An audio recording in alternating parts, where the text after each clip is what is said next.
Giovanni. There's all these writers that were creating our own narratives, and we didn't have to wait for people to tell us. Everybody know, you guys heard of The Last Poets at all?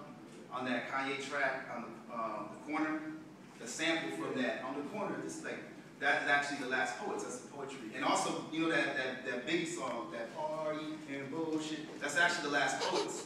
And it's a critique of people partying and bullshitting, but then they flipped it and turned it into a party song. So, but they're actually like a really radical poetry. And so, you know, I follow in that tradition, and there's so many other writers, and also as a Chicano and a Mexican, one of our oldest forms of communication was oral tradition. We passed down stories, we talked to each other. I mean, think about your family history. We talk to your family, you know, like the stories that we share.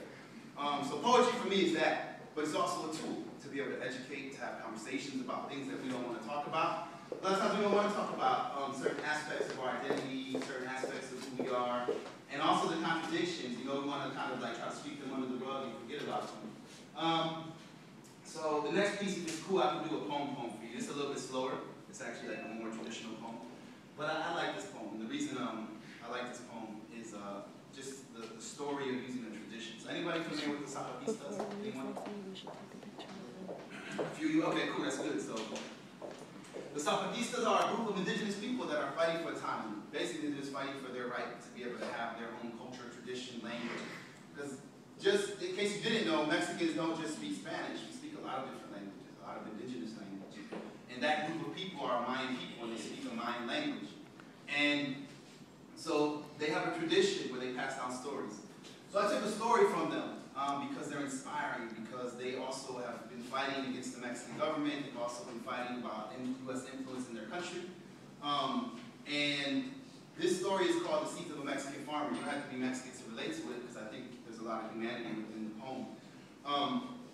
And I'm going to start with the story that they wrote and move into the piece to make it flow. So with that.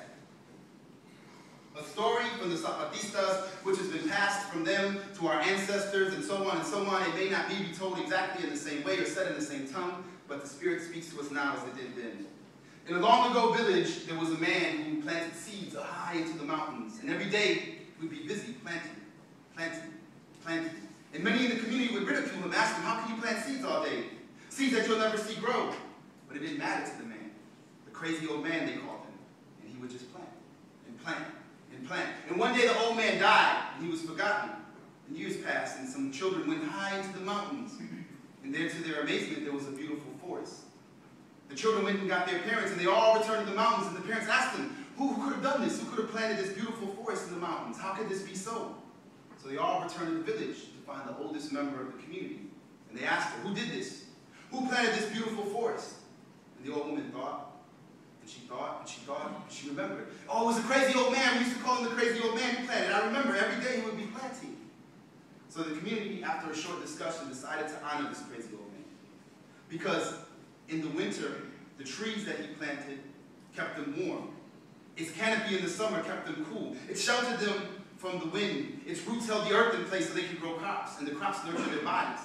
So even after his death, this crazy old man was able to help his community for generations to come. And even though he was called the crazy old man, he kept planting and working and planting so others would not have to suffer so much.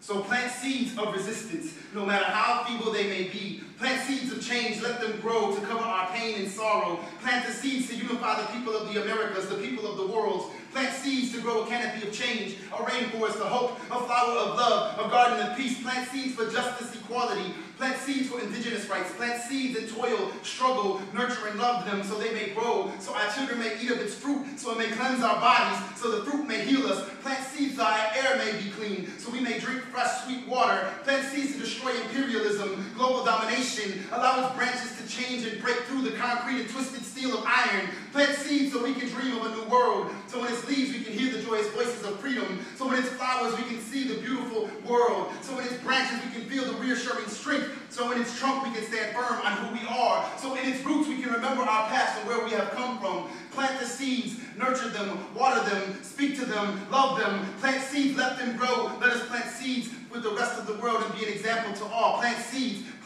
because it is necessary.